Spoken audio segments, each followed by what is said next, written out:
Hey, everybody. I'm Charlie Matthews. I am the founder and CEO of Empowering Brands, and I wanted to tell you the story about me. I've been doing a lot of work on leadership and really diving deep to try to figure out my story. And I wanted to share it with you. So we'll start. I grew up in Manville, Alabama. It's a small town in Manville, Alabama. It had one red light, and our house was right there in the middle of the intersection, right next to the Texaco. And that's where I grew up. So, very much on display. And, we walked a lot, rode our bicycles, played. It was me and my family. So, originally my mom and dad and my older sister and my two younger brothers. My mom and dad got divorced about when I was 10 years old. And so mom went back to school. She had been a teacher at the time. And then, we just really was together, right? It was me and my siblings, and we were together and we took care of each other. And, um, that's how we started life. So fast forward, I feel like that sets me up to be very independent, to understand that I can that I can, change circumstances no matter what they are, whether good or bad. We can change those, making them better if they're good. And if we're in a circumstance where we want to improve it, then we can. So a lot of my journey um, is developing me as a person and also developing others. And so, if I look at that and I kind of fast forward to when I was going to, go to college and figure out what I wanted to do, I did want to understand human growth and development. That was really important to me. I always thought that I would run my own child development center. I laugh and say that I actually do because I have three children now. So I absolutely feel that I accomplished that. But I went to school. I went to Shelton first, so community college, and I got my associates in business administration. And then I transferred, or I guess you complete and then sign up again. I was able to get my grades up enough to be accepted to the University of Alabama's business school. And, I really enjoyed both of those, but sometimes I kind of wish I had experienced a larger time at the University of Alabama. It was a really uh, great time of my life, but I also was working at the time. My last job was before kind of went into my career was a secretary or legal secretary at Greason Shaw Attorneys at Law, which I always love to say as I answered the phone. And they taught me a lot. They taught me how to type, so a lot of dictation. So I would type, and you really have to trust yourself to really be able to do that effectively. So I learned a ton while working there. And then I wanted to kind of change jobs. I wanted to move into Tuscaloosa so I didn't have to drive back and forth to work. And I took a job as an administrative assistant with a pulp magazine. And I was doing that, kind of creating spreadsheets, making phone calls, and doing that while I was finishing up my last couple years at the University of Alabama. And so I went to school as a business and finance. I took a little break, I guess, but I was still working. I went to Australia. Worked for this place called Australearn on an importing exporting business. I was 22, and I came back. I was super excited to be a woman in business. I had met several women, one particular from the Philippines that I thought was amazing and just inspired me to be different, right? To I want to be a leader and and I could see myself in that role. So I, came back and from that, and it was getting close to graduation. I was doing jobs like, going on job interviews at banks and risk management type opportunities, which I really love risk management. And my minor was in economics. So I could really see myself in that, but I couldn't see myself in a bank every day. I really enjoyed going out, traveling, going different places, meeting new people.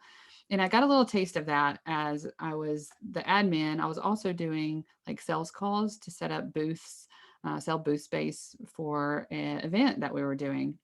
And so that kind of introduced me to this world. I remember going to New Orleans, Baton Rouge, actually, Baton Rouge, and they had this trade show where, there were people, and I got to, participate in this where you can learn the pump basics and get a certificate. And so I did. I went through that program, and it was super fun. And you just felt like you're very empowered to do something that you had never done. So I really enjoyed that. I also saw, kind of the process of what it was to be an ad salesman. And I thought it was cool. You got to, talk to people every day. You got to kind of set out and figure out what helped them with their marketing plans. Um, and at the same time, it was just really building relationships. I feel like I build relationships quite easily because I have empathy. So people tell me their stories. And so, being able to do that, and I had some great mentors that taught me the art of selling. That, one of the, times where we actually got to go to Zig Ziglar and watch him perform was amazing. And so there's just, sales comes naturally, right? To me, I don't meet a stranger, and I really enjoyed that. So right when I graduated, as I was still looking for a job, a position came open, and I kind of jumped at the opportunity and emailed the, owner of the company at that time and said, I've been calling these people, I've met them, I think I can do this job. And he said, well, you sold me, you can sell anybody. And, I stayed at that company and learned as much as I could for 8 years. And during that time, I fell in love with the industry. For one, the pump and equipment industry, understanding the equipment and the processes, everything from water to food, right, includes these people. And that's really what it's all about. It's about these people, getting to know them, and seeing their world, and being that media source and learning how we can talk about things to give people a voice. I really was inspired by that, even though I wasn't doing that at the time. My job was selling advertising, and I was a top salesperson. Even when I was let go, I was still performing at the top. But I also wanted to grow, and there really wasn't a place to grow within that organization. So I was causing some conflicts. And we really didn't know what to do, how to fix it. I know I didn't have any training whatsoever in career development. And so, that next journey, kind of when I was let go, which I was super disappointed about, to the point where I gave myself a whole day to be sad, before I said, okay, Charlie, get back to what you're doing. And that's when I decided, that I would look for a job within the industry. And I looked for, sales jobs, inside sales jobs, software sales within the industry. And I finally just made the decision that I was going to start my own company. And, when I was let go, and I had one of my customers call me and kind of check on me right at the beginning. He said, just let me know when you start this pump digest. And so I kind of filed that away. And when I was thinking about, what I was going to do, it became very clear to me that I had just created a community. I had been working on upstream type applications, and I knew that I could create that community from nothing because it was a new industry for me. I knew, that I had great partners and relationships already in the industry. So I, you know, I leaned on that. I leaned on my connections, and I, asked them, would they support me? And several of them had to support me before even seeing the website. And I'm so thankful that they did, and they bet on me to get this done. And I definitely am proud of that. Proud of that risk that I took, and proud of, like, I guess, knowing that it continually changes, right? Like, the business plan that I created at that time is completely different than the one that I have now.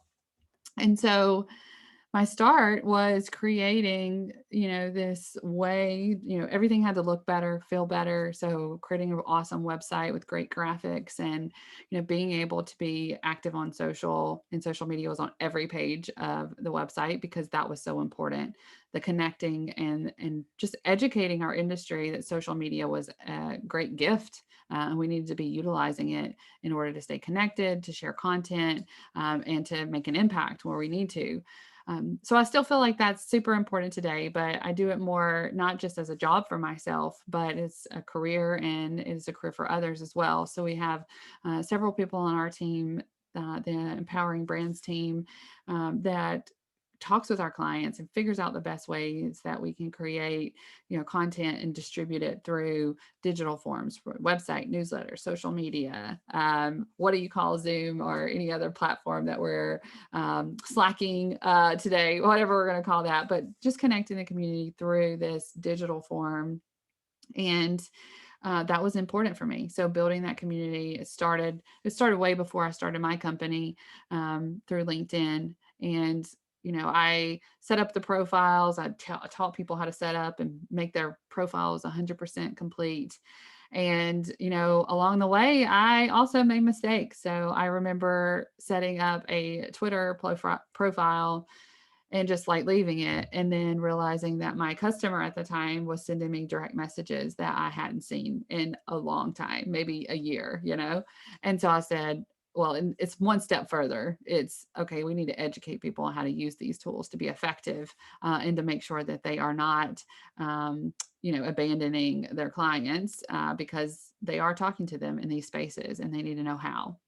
So I set out to teach people that. I set out to have, a digital platform where we could share content, we could advertise, we could connect buyers and sellers, we could connect engineers and operators, with manufacturers. And, you know, from that, I decided that I would continue, right? I would continue, and it wouldn't just be pumps, it wouldn't just be seals, but the whole system. And we call ourselves Empowering Pumps and Equipment, knowing that the people are there running that equipment. And so it's empowering industry. So I like to say that I empower people and businesses, but we're trying to make an impact for all. And so as I'm trying to make an impact, I'm joined several different organizations, Hydraulic Institute, the Fluid Sealing Association, Women in Reliability. Like, I plugged in and I was active in all of these organizations. And, you get to a point where you have been in the industry for 10 plus years. And these are stories that, I personally experienced, but also were told to me. But I was trying to get to the level where I could actually make an impact. And I was faced with either not knowing how, so maybe my communication skills needed to improve, or definitely confidence that I belonged in the room, right? But the other part of that is that I felt that I knew this topic, and I felt that I had ideas and information to give, and I wasn't able to sit with the people who were making the decisions. And to me, because I was in ad sales, I know who makes the decisions. I want to talk to the people at the top, and I kept trying to go about this the wrong way. And I needed a community. I needed to use my community to have these conversations. One thing in particular that I found when we were researching and trying to figure out, okay, how are we going to look ahead the workforce? We've got this skills gap, we've got this knowledge gap, with our baby boomers leaving. What are we going to do? And I found that women were the answer. Women were going to solve this problem. But when I started to push for more exposure for women, more recognition, more opportunities to be seen and being on the agenda, I did get some pushback. Now, I'll say that people did try to help, right? And knowing my own personality, I just wanted it to be done right now, right? And I'm an activator. Let's go. Let's do it right now. And these were bigger changes. These are changes that have to happen, and have to be thought about every day. And we have to look at how we can we can dive in deep to our businesses and our organizations to create change, maybe systematic change, where we have to look at this and what are we going to do to make sure that people feel included. That, I mean, even me, right? So I am a media company, and I thought that was an advantage when I created my company, because I could get into trade shows and do trade outs and different things like that. But what I found was, because I wasn't kind of a manufacturer or engineer, I was kind of like a second tier, maybe even third tier down as far as status, the ability to influence, to vote. Some of these organizations wouldn't allow us to vote as well. And I didn't like that. I want to be able to share my voice. I want to be able to share all the things I've learned over the last decade to help empower and develop people. That's at the core what I want to do. And I personally want to feel like I'm growing in an organization. And so I wasn't getting that. And I was looking around to see, okay, I need a woman that, has a family, that is in management, that I can talk to. And I looked through my LinkedIn list, and that's over 7,000, 8,000 connections now, I think, but 7,000 connections. And there were no women in management other than two that were my customers and were looking for me to lead them. And so I was like, this has to change, right? So basically what we did, we created a platform, brought in, women together, empowering women. And it went, from 0 to 500 overnight. These women are there. They are in our industry. And I think it's so important to just note that, okay, women are already here. Women are working in these fields, and we need to make sure that they have a place. They have a place at the table. They're invited to the table. They are on the agenda. They are speaking. They are heard. This is very important to me. Mostly, yes. Personally, I want to be heard, right? I told you that's very important to me, to use my voice. But I also want everyone who is, seeking this goal to be able to, you know, if they have the skills and they've done the work and they are, at the top of their game, if you will, that they should be able to be at that table and be heard. And so what is restricting us from that? And how can we integrate our communities so that we can share information and we can collaborate and be better? So definitely part of that, part of my mission with Powering Pumps and Empowering Brands, really all of us, is connect, inform, and educate. So connecting, I am constant power networker, right? I'd love to connect with people and get to know them, and really get to know them because I want to help them either solve a problem or just develop themselves or build their community. That gets me up every day. I want to encourage people. I want them to know I care about them, and I also think that I have built a platform that allows us to do that. So having built this community and, really dove in and learned the industry, learned everything from, how do you put a seal in a pump to, IIoT and everything in between. And so I learned that, and I try to, I'll say I know enough to be dangerous, right? But I try to understand my customer or the other person that I'm talking to, their world, and then connect them with people that can go a little bit deeper for them. So that's what I love about my job. I think I have a lot of work to do to get, you know, change within our organizations. I've already seen some change. And I tell people all the time that, I loved my job before. I love meeting people at trade shows. I love helping people with their advertising and marketing campaigns. But when I started to really work to empower women, and that goes with, connecting men and women together to figure out how to work better within their organizations, within their workforce and their companies.